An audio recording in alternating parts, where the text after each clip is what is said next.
అసలు ఏజెంట్స్ అంటే ఎవరు? ఈ ఫీల్డ్‌లో నిజంగా ఏజెంట్స్ నమ్మచ్చా? లేదా? మొత్తం ఈ వీడియోలో చూద్దాం.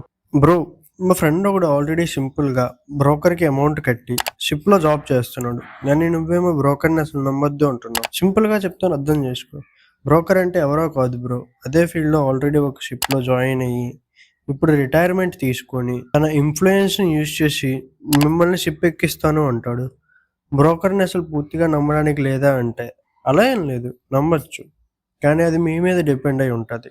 ఎలా అంటే, అసలు బ్రోకర్ ఎవరు? ఏ కంపెనీలో వర్క్ చేశాడు? నిన్ను ఏ కంపెనీలో జాయిన్ చేస్తాను అంటున్నాడు? జనరల్‌గా అతని పొజిషన్ ఏంటి షిప్‌లో? అతను ఇంతకుముందు ఎంతమందిని ఎక్కిచ్చాడు?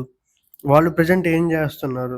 ఇలా చాలా మ్యాటర్స్ ఫ్యాక్టర్‌లోకొస్తాయి. ఇవన్నీ ముందు చెక్ చేసుకోండి. ఎప్పుడైతే మీకు సేఫ్ అనిపిస్తదో అప్పుడే చూడండి. వన్స్ అమౌంట్ వాళ్ళ హ్యాండ్స్‌లోకి వెళ్ళిన తర్వాత చాలా చేంజెస్ వస్తాయి. నాకు అడిగితే ఫస్ట్ డైరెక్ట్‌గా ట్రై చేయండి. ఒకవేళ మీకు అవ్వకపోతే ఎట్ ది లాస్ట్‌లో కన్సిడర్ చేయొచ్చు.